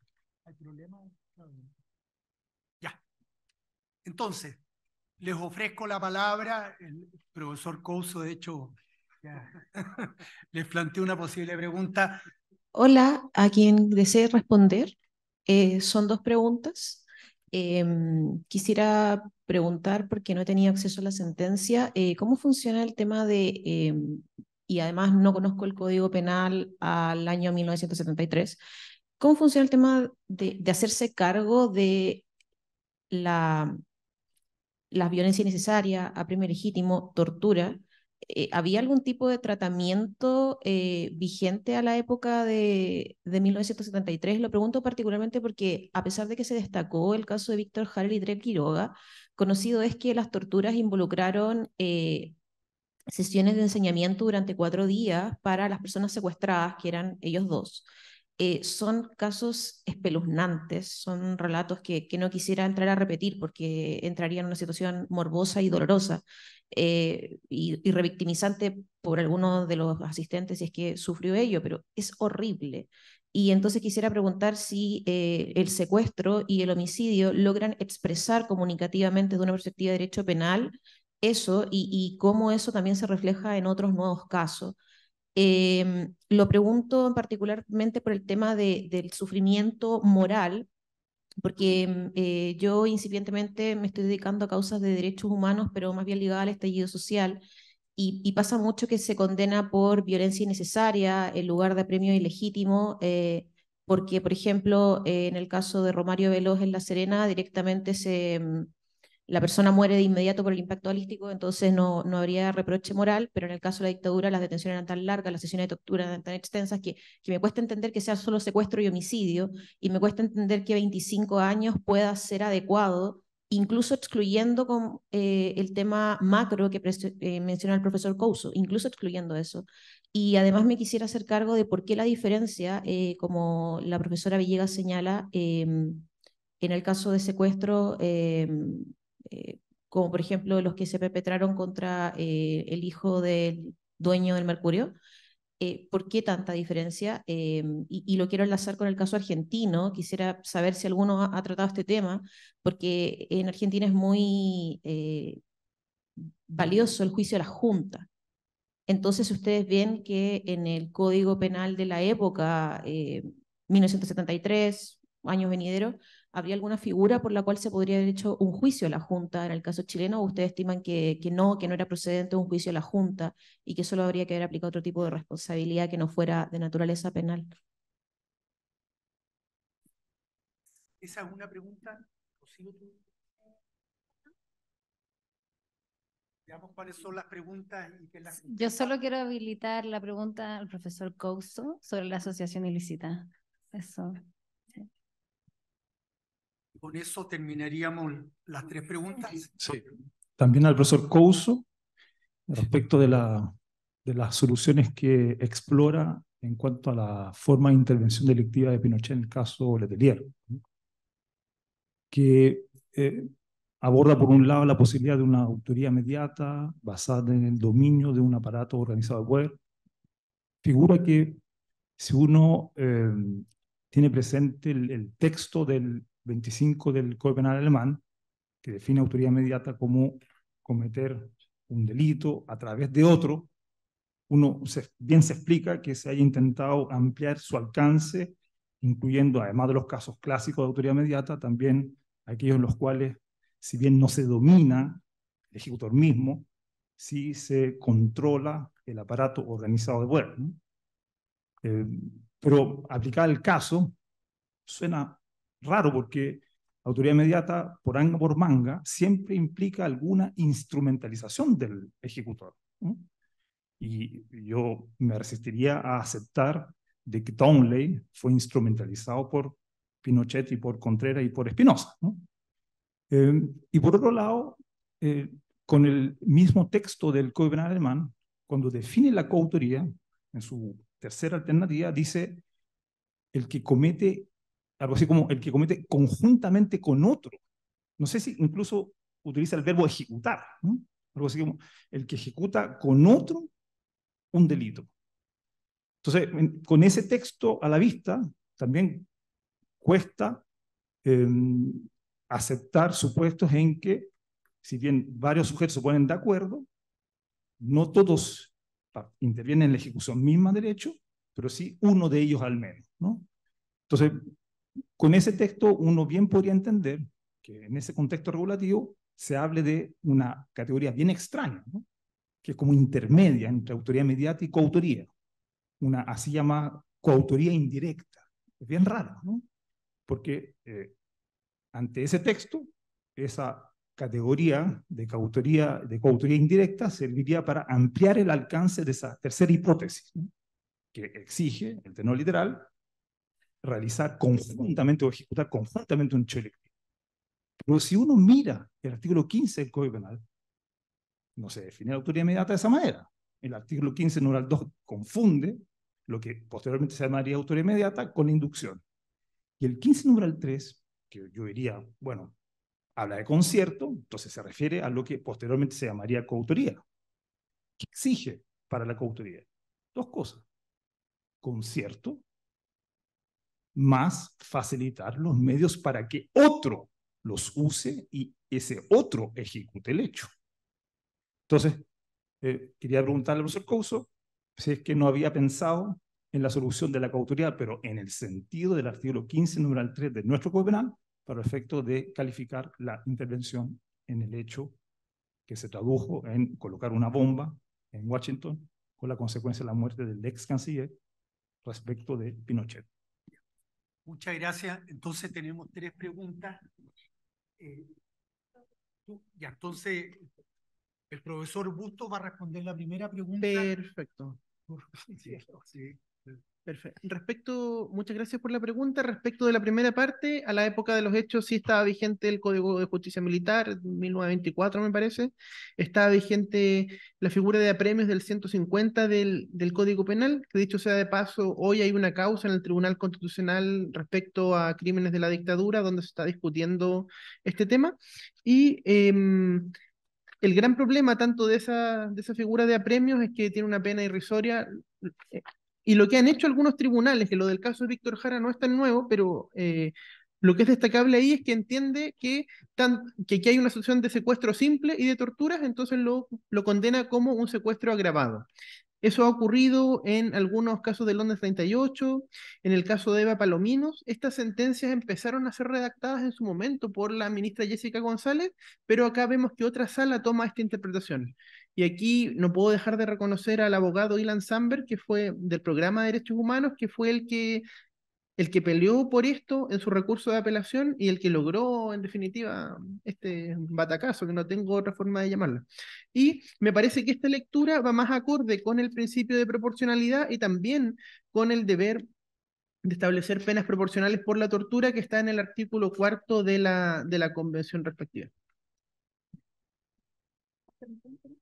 Sí, yo voy a complementar la segunda parte de su pregunta, muy cortito. La Junta Militar cometió un delito de rebelión militar, que está tipificado en el Código de Justicia Militar, ¿ya? Pero eso es, como se dice coloquialmente, harina de otro costal. Nosotros, aprovecho de pasar el aviso, vamos a tener un seminario sobre la Ley de Seguridad del Estado en octubre, el 24 de octubre, aquí mismo, en esta misma sala, donde vamos a hablar de los delitos de rebelión y sedición en la Ley de Seguridad del Estado. Y ahí vamos a tocar el delito de rebelión. Muchas gracias. Entonces dejo al profesor Couso para que pueda contestar la pregunta de la profesora Rocío sobre la asociación ilícita y la otra pregunta que se hizo respecto de Pinochet. Muchas gracias por las preguntas, la profesora Lorca, sobre asociación ilícita, que es algo que quedó cojo, ¿no? Claro, en el caso Prats se condena por asociación ilícita, ¿no? En el contexto de las acciones de la DINA. Digo en el contexto porque precisamente la vacilación que hay entre la sentencia del ministro de Fuero Solís y la decisión de la Corte Suprema es si realmente se condena por asociación ilícita por la pertenencia a la DINA o si más bien en el contexto de las acciones de la DINA. A mí me parece claro que el reconocimiento de asociación ilícita en estructuras no formales, más allá, digamos, de su licitud o ilicitud, pero estructuras formales de una administración dictatorial, ofrece posibilidades de condenar y de perseguir la responsabilidad penal en una escala mayor que la de las relaciones interpersonales directas, ¿no?, de corto alcance que he criticado. Ahora bien, esas posibilidades me parece que quedan mejor aprovechadas en la decisión de primera instancia del ministro Solís, que expresamente sostiene que la DINA se constituyó en asociación ilícita, ¿no? Y cito textual, considerando 74. La decisión de la Corte Suprema, en cambio, si bien aprobó lo resuelto por la sentencia, trató la asociación ilícita más bien como una cuestión de hecho a ser examinada y afirmada concretamente respecto de funcionarios determinados, sosteniendo que los hechos de la causa estuvo conformada no por la DINA propiamente tal, sino por miembros de la dirección de la DINA, pertenecientes al Departamento Exterior, comandados por sus jefes, quienes elaboraron un plan común de un proyecto delictivo. El problema de esta manera de entenderlo es que se convierte en un problema de prueba. Es interesante porque el voto de minoría del ministro Dolmetsch justamente sostiene que no se probó en el caso que así fuera.